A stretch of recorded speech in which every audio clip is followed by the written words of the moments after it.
매일 오전 11시부터 FM 99.9 OBS 라디오. 네, 기후위기와 관련된 다양한 소식을 알아보는 시간입니다. 기후 브리핑 노광준 PD 나왔습니다. 오늘은 좀 민감한 얘기를 가지고 오신 것 같아요. 안녕하세요. 안녕하십니까. 아니 어제보다 더 안정이 되신 것 같아요. 아, 그런가요? 네, 어제보다 좀 늦게 오셨는데 더 안정. 오늘은 그 후쿠시마 오염수의 명칭 논란을 들고 왔습니다. 네. 공식 명칭이 후쿠시마 오염수잖아요. 네. 근데 이거를 오염 처리수로 바꾸자라는 주장이 제기가 되면서 명칭 논란이 아주 정치권에서 뜨겁게 벌어지고 있습니다. 네. 발화자는 국민의힘 성일종 의원이고요. 성일종 의원은 그냥 국회의원이 아니고 국민의힘 내 우리 바다 지키기 검증 TF 위원장이거든요. 아, 네. 즉 관련 해당 부서 위원장이 직접 방송에 나와서 오염 처리수라고 쓰는 게 맞다. 이 어제 SBS 라디오에 출연한 발언을 보면은 아니 정확하게 이게 그 오염된 물을 알프스라고 하는 그 핵종 걸러내는 기기를 통해서 걸러냈고 이거를 뭐 이전 정부도 검증을 했고 지금 IAEA도 추측이 돼서 검증을 하는데 오염수가 아니라 오염 처리수라고 쓰는 게 맞지 않을까 생각한다. 이렇게 굉장히 강도 높게 주장을 했어요. 네. 이게 우리가 왜 이름에 마음을 담는다고 하잖아요. 맞아요. 이 명칭이 왜 논란이 되냐. 명칭에 의도가 있다고 지금 서로 생각해서 맞습니다. 논란이 되는 것 같습니다.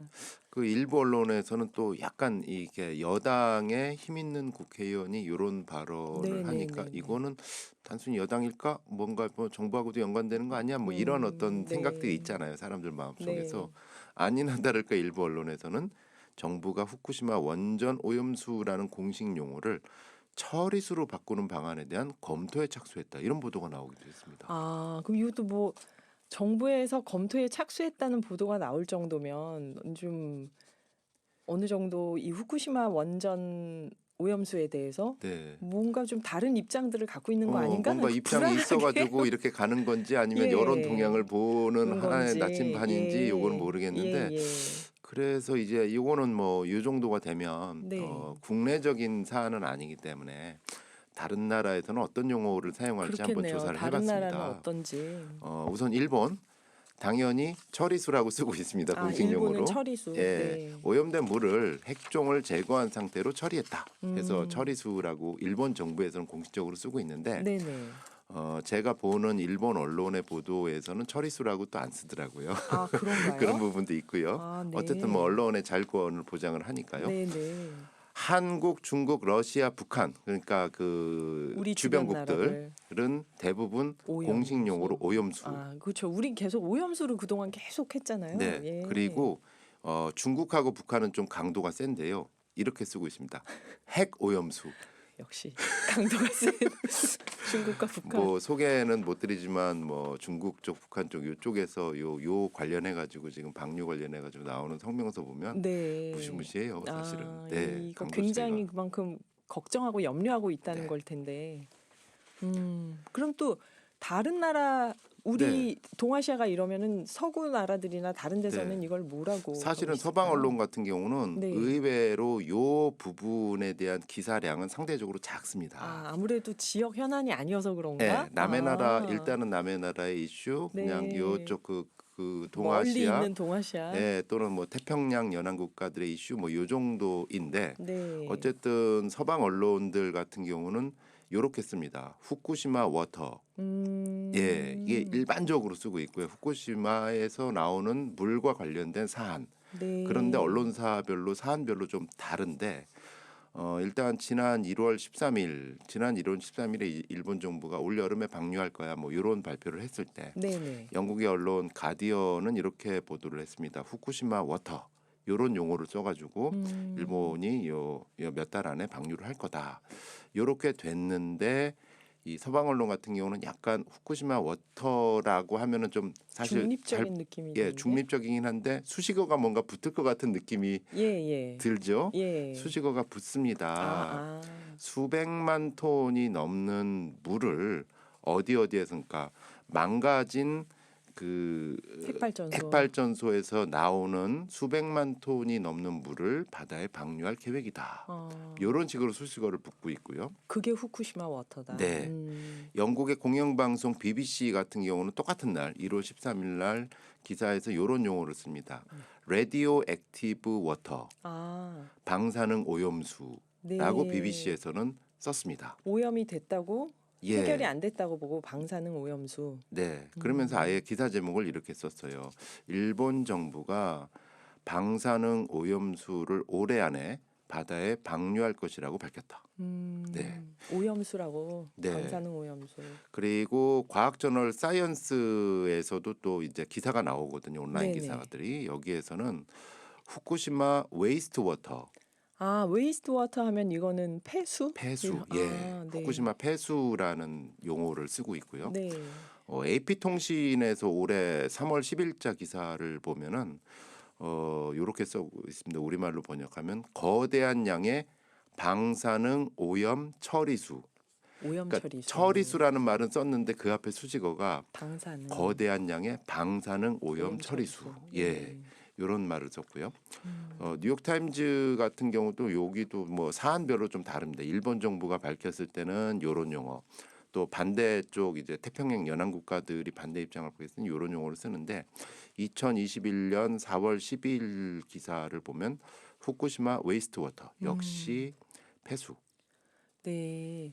아, 그러니까 이게 근데 좀 그런 느낌이 드는 게 아무래도 영국이나 미국이나 유럽 나라들은 후쿠시마 오염수가 당신들의 현안이 아니다 네. 보니까 자기들 현안이 아니다 그냥 보니까 해외 토픽이에요. 예, 예. 그냥 한국에서 오염수라고 하면 뉴욕 타임즈 같은 건 번역해서 오염수, 네. 일본에서 그냥 얘기를 하면은 또 그때 후쿠시마 다르고 네, 이때 형용사로 다르게. 좀 다르고. 예. 예. 그냥 후쿠시마 워터로 놓고 그때 다르게 요렇게 하는 것들을 봤는데 일반적으로 어쨌든 그 뭐 방사능 오염수를 쓰는 언론도 있고 네. 폐수라는 거를 쓰는 언론도 있고 뭐 처리수라고 쓰더라도 앞에다가 수식어를 붙이는 그런 언론들도 보고 전반적으로 그래서 처리수 이것이 그 공식적으로 가기까지는 여러 가지 좀 과정들이 좀 필요하지 않을까 싶은 느낌들을 받았습니다. 그러면 우리는 이거를 그 오염수라고 하냐, 오염 처리수라고 하냐, 이게 문제가 된 지금 상황에서 이제 후쿠시마 오염수에 대해서 우리의 입장은 아직 정해지지가 않은 그렇습니다. 건가요? 일단은 뭐 그 성일종 의원이 일단 화두를 던진 거고요. 네. 여당에서 이렇게 말하니까 이제 야당에선 당연히 또 브리핑을 했겠죠. 네, 네. 그대로 옮겨 보면 더불어민주당 서면 브리핑에 따르면 후쿠시마 오염수를 처리수로 바꾸자는 것은 일본의 이익에 부합하는 결정이다. 우리 국민은 불안해하는데 일본 정부만 환영하면 그만인가? 뭐 이렇게 문제 제기를 했고요. 같은 당의 이준석 전 국민의힘 대표도 SNS에 이렇게 썼습니다. 북한에서 날아오는 것은 아무리 발사체로 이름을 바꾸려고 해도 국민들은 그걸 미사일임을 알았다. 일본이 방류하는 것의 이름을 무엇으로 바꾸더라도 국민의 생각은 크게 달라지지 않을 것이다. 네, 이런 반응들이 나오고 있습니다. 그런데 이제 성일종 의원이 이거를 처리수라고 하자고 하는 데는 또 그만한 그 이유가 좀 있지 않을까요? 과학적인 데이터에 근거를 해야 된다. 네. 일단 뭐 IAEA가 주축이 됐고 그리고 어쨌든 이 오염수를 그대로 내보내는 건 아니지 않느냐 처리하는 부분을 좀 강조하고 있는 것 같습니다. 그래서 과학은 과학으로 풀어야지 예전에 어떤 광우병 논란이나 뭐 여러 가지 논란처럼 좀 그 정치가 개입되고 매스미디어의 어떤 자극적인 보도가 결합되면서 좀 부풀려지는 것은 좀 문제가 있지 않느냐. 네. 나름 일리가 있는 지적이고요. 다만 이 후쿠시마 오염수에 대한 논란 역시 또 다른 과학자들의 문제 제기가 계속 끊임없이 진행이 되고 있고 그분들의 요지는 일본의 특히 도쿄전력 측이 네. 과학적인 데이터를 공개하지 않고 있다. 자신들한테 유리한 부분만 선택적으로 공개를 하고 있다. 다 믿을 수가 없다. 이런 가운데 이제 한국에서 또 그 전문가 실사단이 또 간다고 네, 하잖아요. 간다고 하잖아요. 간다고 하는데 일본 측이 주는 자료만 보고 올 것인지 아니면 정말 요구해서 더 볼지. 예, 연구자적인 아. 입장에서 논란되는 거에 대해서 추가 요구를 해서 네. 받아갖고 그것을 검증을 하고 올지 그것은 좀 지켜봐야 될 것 같습니다. 네. 아유 이게 뭐 또 한 번 더 얘기를 해야 될 것 같네요. 나중에 계속 다녀와서 좀 무슨 일이 지속적으로 있는지. 모니터링 해봐야겠습니다. 제가 그런 얘기를 어디서 봤는데 바닷물이 완전히 정화되는데 3,000년이 걸린다고. 그러니까 지금 우리가 여기 후쿠시마 워터가 어떻게 오염수인지 오염 처리수인지 이게 어떤 상태에서 방류되는지를 정확하게 하지 않으면 앞으로 3,000년 동안 이게 정화가 완전히 될 때까지 온 바다를 떠도는 거라 저는 사실 서구에서도 이게 남해 지역 얘기로만 볼 건 맞습니다. 아닐 것 같은데. 네. 예. 그리고 그 방류 기간이 뜻밖의 길어질 거다라는 예측들도 아, 굉장히 네. 많기 때문에 그리고 이제 뭐 사실 그 물고기 같은 경우는 국적이 없잖아요. 네네네. 예, 어디에서나 수산물 같은 경우는 갈 수 있는 부분이고 특히나 우리나라 어민들 같은 경우는 이 진실 공방과 아. 상관없이 불안하시겠네요. 방류가 진짜. 되는 순간 예. 상당히 이것은 좀 그 피해를 과연 어떻게 보상이라는 체계로 과연 가능할 것인지 이거에 대한 우려도 한쪽에서 높아지고 있는 상황입니다. 네, 그렇습니다, 여러분. 오늘 후쿠시마 오염수, 오염 처리수 단순히 명칭 논란이 아니라 이 사건을 어떻게 보냐에 대해서 각자의 시선과 입장이 있는 건데 노광준 PD님 간단하게 정리해 주셨는데 다음에 또 기회 닿으면 후쿠시마 원전 오염수에 대해서는 계속 얘기를 들어보도록 네, 하겠습니다. 다음에는 좀 더 감사합니다. 다양한 뭐 가능하면 해외 과학자들의 이야기까지도 한번 담아보려고 노력하겠습니다. 네, 감사합니다. 네, 노광준 네. PD였습니다.